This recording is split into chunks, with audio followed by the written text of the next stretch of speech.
గెలిపించుకోవాలని నిజంగా ఒక్కొక్కరికి చేతులెత్తి ఈ అవకాశాన్ని మనం జీవనన్నకు కంపల్సరీ కల్పించాలి. జీవనన్నని అధిక భారీ మెజార్టీతో గెలిపించుకొని మనం ఇప్పుడు మొన్నటి వరకు టీఆర్ఎస్ పార్టీ 10 years ఉంది. ఏమన్నా డెవలప్ అయిందా మన జగిత్యాల్? చెప్పండి, ఏమన్నా డెవలప్ అయిందా జగిత్యాల్? మనం ఇప్పుడు నిల్చున్నారో మార్చలేదు. ఇప్పుడు ఫస్ట్ మనం రాగానే మన జీవనన్న ఎంపీ కాగానే ఫస్ట్ మనకు జీవన యావరాడు మనకు ఫస్ట్ జీవనన్న చేస్తారు. ప్రతి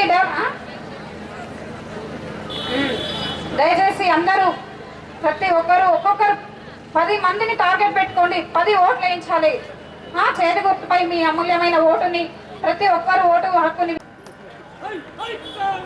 పనిచేయరు. కానీ ఇక్కడ జగిత్యాలలో స్థానికంగా జీవనం ఉంటారు. స్థానికునికి వేసుకుందాము. అదేవిధంగా ఒక విషయం చెప్పాలమ్మా మీ అందరికి, ఇక్కడ ఉన్న వాళ్ళందరికీ కూడా, కరోనా వచ్చిన తర్వాత కోవిషీల్డ్ ఇంజక్షన్ అయ్యో అలా అబద్ధం ఏం లేదు, ఉన్నదే మాట్లాడుకోవాలి, చేసింది చేసినట్టే చెప్పాలి. కాబట్టి నేనేమంటున్నా, కాంగ్రెస్ 6 గ్యారంటీలు ఇచ్చి 5 అమలైనాయి. ఆ రోజు చేస్తుంది, ఎలక్షన్ కూడా వచ్చింది. ఇంకో మాట అడుగుతా ఉన్నామ్మా, ఈ 10 ఏళ్లలో కొత్త రేషన్ కార్డులు వచ్చినాయా? మరి ఏం చేసిండు టిఆర్ఎస్ నాయకులు?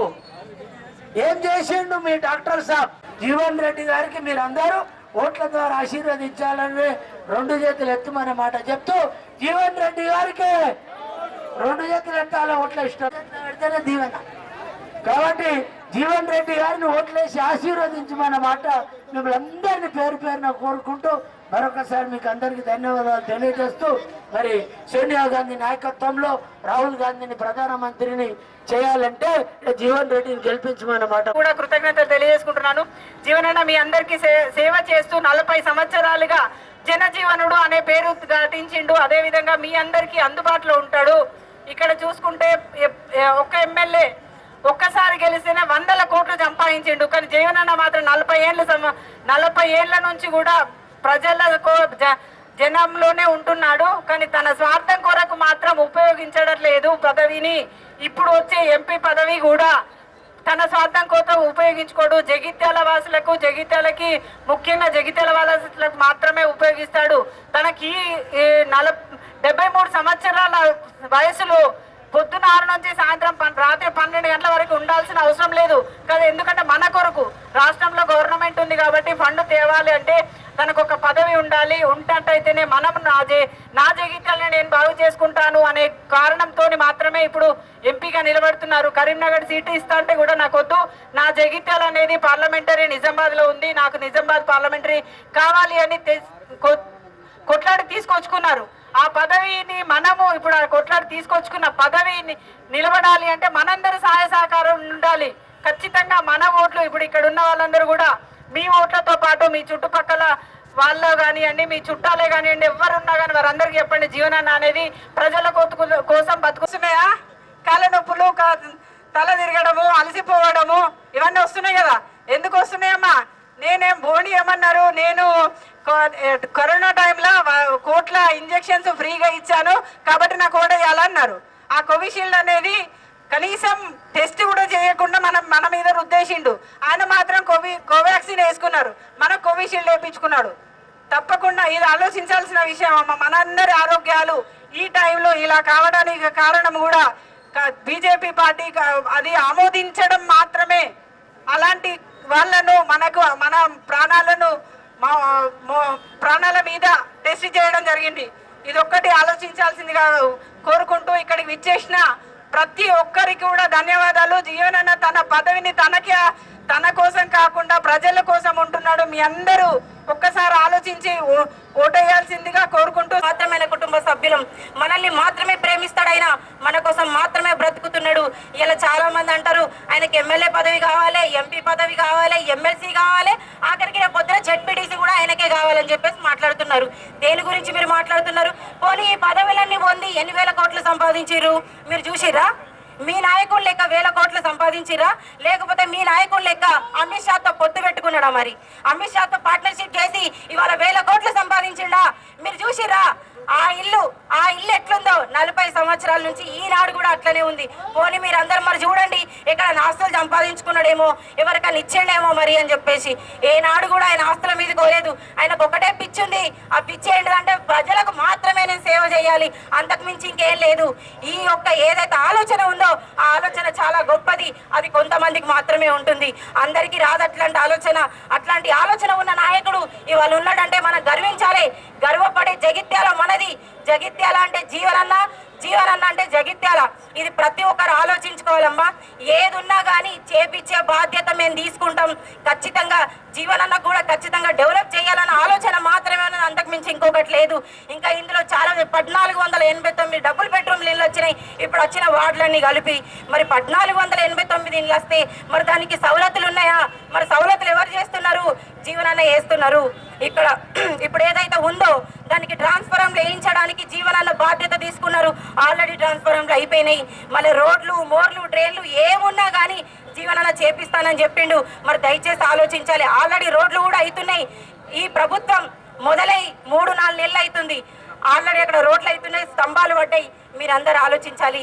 ఇక్కడ ఉండి మీ అందరికీ సేవ చేసినటువంటి వ్యక్తి ఇవాళ భారతదేశంలోనే మత కళలు సృష్టించి మరి వ్యవసాయ రైతులందరినీ అనగదొక్కి నల్ల చట్టాలు తెచ్చి హింసించే ఎదుటి భారత జనతా పార్టీని ఎదుర్కోవాలంటే మరి రాహుల్ గాంధీ గారు, సోనియా గాంధీ గారు, ప్రియాంక గాంధీ గారి నాయకత్వంలో రాహుల్ గాంధీ గారు దాదాపు 10,000 కిలోమీటర్లు జోడో యాత్ర చేసి యావత్ భారత్ను మరి చెల్లింపజేసి ఇవాళ ఒక ప్రత్యేకమైన మేనిఫెస్టోను పెట్టి కులగణను చేపట్టి ప్రతి మహిళ, ఒక్కొక్క కుటుంబానికి, ఒక్కొక్క మహిళకు విడతల వారీగా ప్రతి నెల సంవత్సరం మొత్తం మీద 1 లక్ష రూపాయలు అప్పచెప్తూ చదువుకున్న యువకులకు ఎవరికి కూడా ఉపాధి లేకుండా ఉండొద్దని చెప్పేసి నెలకు 8,500 రూపాయలు ప్రతి చదువుకున్న విద్యార్థికి వాళ్ళకు కూడా ఉపాధి కల్పిస్తామని చెప్పేసి అనేక రకమైన హామీలు ఇస్తూ రేవంత్ అన్న ముఖ్యమంత్రి నాయకత్వంలో మరి మన నిజామాబాద్ కోరికల్లో జరిగిన బహిరంగ సభలో సాక్షాత్ ముఖ్యమంత్రి గారే మన జీవనను చేతెత్తి మీరంతా పార్లమెంట్ గెలిపించి పంపిస్తే వచ్చే ఇండియా కూటమి ప్రభుత్వంలో జీవనను వ్యవసాయ శాఖ మంత్రిని చేసి మరి భారతదేశానికి వెన్నెముకటువంటి రైతాంగానికి మరి నేను మీ అందరికీ ప్రసాదింపజేస్తా అన్నారు. దయచేసి అనుకుంటారు అమ్మలక్కలు చెట్టు కింద కూర్చున్నప్పుడు, పనికి పోయినప్పుడు, దుకాణంలో. దయచేసి మంచి ఆలోచన చేయండి. బిడిలు చేసేటప్పుడు అనుకుంటారు, అట్టుకని చెప్తాడు, వాడు ఆరపల్లి మోనట, వాడోడు చెప్పిండు, ఈ లక్ష్మణ్ వచ్చిండు, వాడోడు చెప్పిండు. ఇది సహజం, మానవ లక్షణంగానే మాట్లాడుకునే సందర్భంలో. కానీ మీరు దయచేసి ఆలోచించమని కోరుతా ఉన్నాం. ఎవరేం చెప్తారు, ఎవరేం చేస్తారు, మీరే జవాబు చెప్పాలి. ఇప్పుడు బీజేపీ ప్రభుత్వం అధికారంలో రాకముందు పెద్దలు మోడీ గారు ఏమన్నారు? జన్ ధన్ ఖాతా తెరవండి, 15 లక్షలు వస్తాయన్నారు. 15 లక్షలు వచ్చినాయి అమ్మ, ఇంటింటికి వచ్చినాయా? 400 ఉన్న గ్యాస్ సిలిండరు 1000 పైచీలకి అయిందా? ఈ రేషన్ కార్డులు ఇచ్చే విధానం కూడా ఆనాడు ఇందిరాగాంధీ ప్రవేశపెట్టిందన్నమాట గుర్తు చేస్తా ఉన్నా. ఇప్పుడు మీకు అందరికి గుర్తు చేస్తా. ఎందుకంటే మొట్టమొదట పెన్షన్ 60 రూపాయలు ఉండే అమ్మ. ఇవాళ ముసలి అడుగుని చెప్తారు, 60 రూపాయలు ఉండే. ఆ 60 రూపాయల పెన్షన్ కూడా కాంగ్రెస్ ప్రభుత్వం ఇందిరాగాంధీ హయాంలో పెట్టిందన్నమాట చెప్తా ఉన్నా. దళితులు ఎవరన్నా ఉంటే ఊర్లల్లో 20 గుంటలో, ఎకరమో 2 ఎకరాల్లో దున్నుకునే భూమి ఇచ్చింది కూడా కాంగ్రెస్ ప్రభుత్వమే. అవునా కాదా? ఈరోజు మీరు గ్రామాలలో, టౌన్లో లేదు కానీ గ్రామాలలో అయితే ఉపాధి హామీ పథకాన్ని పనికి పోతా ఉన్నారు. 100 రోజుల పని అందరికి ఐడియా ఉండొచ్చు, తెలిసి ఉండొచ్చు. దానికి ఇందిరాగాంధీ కాకుండా సోనియా గాంధీ గారు 2007లో మరి ప్రజలు పని లేదు అనే మాట చెప్పి 2007లో ఈ ఉపాధి హామీ పథకం పెట్టింది కాంగ్రెస్ పార్టీ. ఎందరో కొందరైతే పనికి పోతుండ్రా, పోతలేరా? పని దొరుకుతుందా లేదా? ఇది కూడా కాంగ్రెస్ ప్రభుత్వమే ప్రవేశపెట్టింది. విద్యా హక్కు చట్టం కూడా కాంగ్రెస్ ప్రభుత్వం ప్రవేశపెట్టింది. ఆర్టీఐ చట్టం కూడా కాంగ్రెస్ ప్రభుత్వం ప్రవేశపెట్టింది. అంటే భారతదేశంలో ఉన్న ప్రజలందరి యొక్క బాగోగులు కోరే పార్టీ ఏ పార్టీ? ఇప్పుడు చెప్పురి మీరే. పార్టీ ఏది? కాంగ్రెస్ పార్టీ. ఇంకో మాట కూడా చెప్తా. మీ నాయకులు, మాజీ మంత్రివర్యులు, మాజీ శాసనసభ్యులు, ప్రస్తుతం ఎమ్మెల్సీలు ఉన్న జీవన్ రెడ్డి గారిని అధిష్టానం కరీంనగర్ పార్లమెంటుకు పోటీ చేయమన్నది. మొన్న ముఖ్యమంత్రి కూడా సభలో చెప్పిండా? కానీ జీవన్ రెడ్డి ఏమన్నాడు ఎరికానా? నాతో కూడా అన్నాడు హోటల్లో తింటే, ఆ జీవన్ అన్న నువ్వు కర్మారికి వెళ్ళి చెయ్యన్నావు. లే నేను జగిత్యాల ప్రజలు వెంబడి ఉంటా, జగిత్యాల ఎడిదిక్కుంటుందో నేను అటే పోటీ చేస్తా అని నిజామాబాద్కి వెళ్ళి పోటీ చేస్తున్న మీ నాయకుడు, అంటే మీ మీద అంత విశ్వాసం ఉన్న నాయకుడు జీవన్ రెడ్డి. కానీ అధిష్టానం ఏమన్నది? కరీంనగర్ పార్లమెంట్కి చేయమన్నది. ఆయన ఏమన్నాడు? నో నేను కరీంనగర్కి వెళ్ళి చెయ్య, నా జగిత్యాలు కానీ కొరట్ల ప్రజలు కానీ నా వెంట ఉన్నారు, నేను నిజామాబాద్కి వెళ్ళి చేస్తా అని నిజామాబాద్కి వెళ్ళి పోటీ చేస్తున్న మీ నాయకుడు, అంటే మీ కొరకు ఆలోచించే నాయకుడు. కాబట్టి దయచేసి ఆలోచించమని చెప్తా ఉన్నాం. మరి కాంగ్రెస్ అయితే ఇంకేం చేస్తుంది? ఇప్పుడు మన 5 గ్యారంటీలు 6 గ్యారంటీలు అని అయితే చెప్పిన దానిలో 4, 5 ఆ ధర్మపూర్ ప్రజల నరసింహస్వామి ఆశీర్వాదంతో నేను మొన్న ఎమ్మెల్యేగా గెలిచినమ్మా. పెద్దలు జీవన్ రెడ్డి గారు, శ్రీధర్ బాబు గారు, రాష్ట్ర ముఖ్యమంత్రి గారు నన్ను ప్రభుత్వ విప్గా నియమించిండు.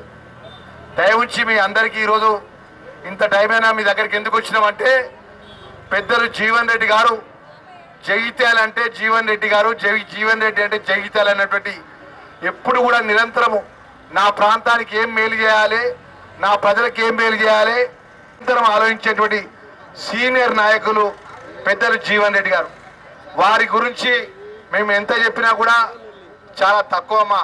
మేము ఎక్కువ మాట్లాడకుండా చాలా కాలమైంది. మా సోదరి మనులందరూ కూడా, మా చెల్లెలు, మా అక్కలందరూ కూడా, ఇక్కడ పెద్దలందరూ కూడా మేము ఒకటే మనవి చేసుకుంటున్నాం. మా కాంగ్రెస్ పార్టీ ఒక శాసనసభ్యుడిగా, ఒక ప్రభుత్వ విప్పుగా, ఏదైతే ప్రభుత్వం 10 సంవత్సరాల అధికారంలో ఉన్నటువంటి బీఆర్ఎస్ పార్టీ కానీ టీఆర్ఎస్ పార్టీ రాష్ట్రంలో, కేంద్రంలో ఉన్నటువంటి భారతీయ జనతా పార్టీ కానీ 10 సంవత్సరాలకు వెళ్ళి మన ప్రాంతానికి కానీ, మన వాడకు కానీ, మన జగిత్యాల టౌన్కి కానీ ఏ మేలు చేసే కార్యక్రమాలు చేసిందో ఒక్కసారి మీరు ఆలోచన చేయమని చెప్పి మనవి చేస్తున్నామా. మొన్న కేసీఆర్ గారు వచ్చిండు. 10 సంవత్సరాలు రాజ్యమైనటువంటి మాజీ ముఖ్యమంత్రి కేసీఆర్ వచ్చిండమ్మా. ఏం మాట్లాడిండమ్మా మీ అందరికీ తెలుసు కదా. వ్యంగ్యంగా మాట్లాడుతున్నాడ. కాంగ్రెస్ పార్టీ పథకాలు నీకు వచ్చినాయా, నీకు వచ్చినాయి అనుకుంటానా, మీరు అబద్ధం చెప్తున్నాను మాట్లాడుతున్నాడ. మాట్లాడడానికి మాజీ ముఖ్యమంత్రికి సిగ్గుండాలి. 10 సంవత్సరాలు రాజ్యమేలి నీ ప్రాంతంలో, 10 సంవత్సరాలు రాజ్యమేలి ఆయన 2014 ముందు ఈ రాష్ట్రంలో అధికారం రాకముందు ఏం మాట్లాడిండమ్మా కేసీఆర్? తెలంగాణ వచ్చిన తర్వాత నేను ముఖ్యమంత్రి అయిన ప్రభుత్వం అధికారంలోకి వస్తే ఇంటికి ఒక ఉద్యోగం ఇస్తా, నిరుద్యోగులందరికీ కూడా నేను అందరికి కూడా ఆదుకుంటా అని చెప్పిండు. దేవునికి 500 కోట్ల రూపాయలు ఇస్తానమ్మా. ఒక్క పనులు చేసిండా అమ్మా అని అడుగుతున్నా. 10 సంవత్సరాలు రాజ్యమైనటువంటి ఆ మాజీ ముఖ్యమంత్రి ఆ కేసీఆర్ ఒక్క పని చేసిండా అమ్మా? చెప్పండి. మా చెల్లెలకు, మా తల్లిలో చెప్తున్నా, ఎవరైనా పని చేస్తే చేతెత్తానమ్మా. పని చేయలే, పని చేయకుండా మొన్న వచ్చి మాటలు మరాడి లెక్క ఇక జనాలు ఉండగానే ఏది పడితే అది మాట్లాడితే నమ్ముతారని చెప్పేసి మాట్లాడినమ్మా. నేను చెప్తున్నా, శాసనసభ్యుడిగా చెప్తున్నామా, నేను ముఖ్యమంత్రి గారితో మాట్లాడిన విషయం మీ అందరికీ మనం చేసుకుంటున్నామా. మేము 6 గ్యారంటీ పథకాలకు అమలు చేసే విధంగా మేము పాటించినాం. గెలిచి 3 నెలలు అవుతుందమ్మా. గెలిచి 3 నెలలు 4 గ్యారంటీ పథకాలు అమలు చేస్తున్నామమ్మా.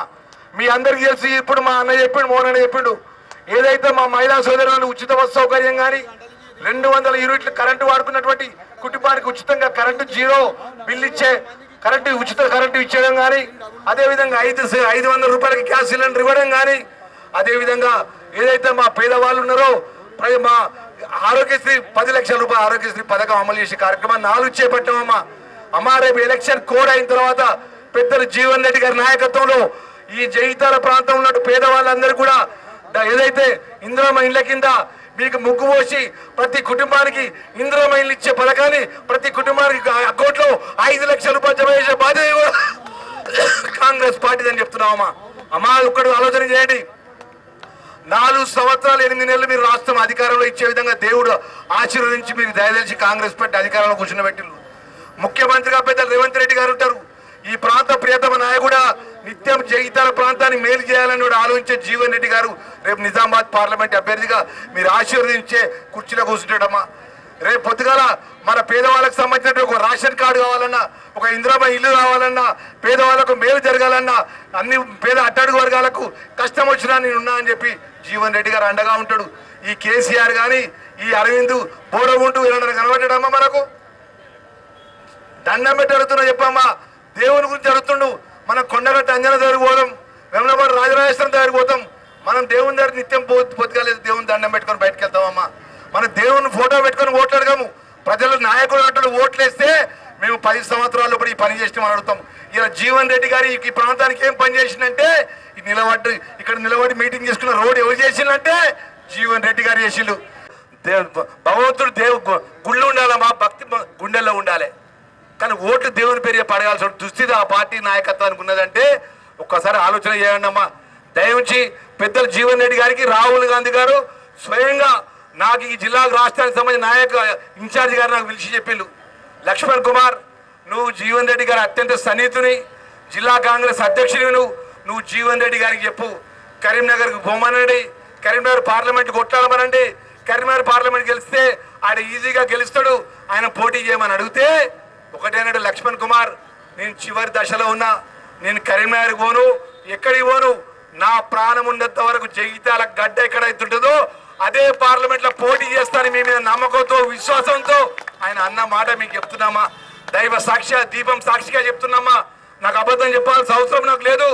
పెద్దలు జీవన్ రెడ్డి సాబ్ 74 సంవత్సరాల లోపల ఇవాళ జగిత్యాల ప్రాంతం ప్రజలు నమ్ముకున్నాడు, కొరుట్ల ప్రాంత ప్రజలు నమ్ముకున్నాడు.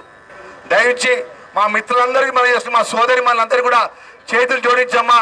మీ లక్ష్మణ్ కుమార్గా మీ శాసనసభ్యుడిగా అమ్మా నేను ఒకటే పార్టీని నమ్ముకున్నా, ఒకటే జెండా నమ్ముకున్నా, జీవన్ రెడ్డి గారిని నమ్ముకున్న వ్యక్తిని అమ్మా.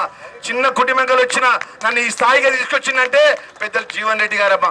అంటే పేదవాళ్ళు అన్నట్టు ఎవరైతే ఉన్నారో, ఎవరైతే కష్టాలలో ఉన్నారో వాళ్ళకి అండగా ఉన్నటువంటి నాయకుడు జీవన్ రెడ్డి గారు అన్న విషయాన్ని మరొకసారి మనవి చేసుకుంటూ అమ్మా దయవచ్చి మీరే 13వ తారీఖు జరగబోయే ఎన్నికల లోపల 3వ నెంబర్ అమ్మా, 3వ నెంబర్ దయచేసి అమ్మా 3వ నెంబరు తాటిపర్తి జీవన్ రెడ్డి గారు 6 సార్లు ఎమ్మెల్యే, 2 సార్ల మంత్రి, 74 సంవత్సరాల వయసులో కూడా ఎంత తపన పడుతున్నాడు అన్నమాట. నిజామాబాదు, బోధను, ఆర్మూరు, బాల్కొండ ఆ నియోజకవర్గం లోపల ఒకటే మాట అంటాడు, జగిత్యాల ప్రాంత ప్రజలు నన్ను గుండెలలో పెట్టుకుంటారు, కోరుట్ల ప్రజలు నన్ను గుండెలలో పెట్టుకుంటారు, కానీ మీ ప్రాంతానికి మీరు ఓట్లు వేయాలని అక్కడ ప్రజలు ఇంటింటికి గడప గడప తిరుగుతున్నామా. దండం పెట్టి అడుగుతున్నామా మీ లక్ష్మణ్ కుమార్గా, మీ అన్నగా, మీ కుటుంబ సభ్యుడిగా, మీ సేవకుడిగా జీవన్ రెడ్డి గారికి 3వ నెంబర్ పై చేతి గుర్తుపై ఓటేసి ఆశీర్వదించాలని కోరుకుంటూ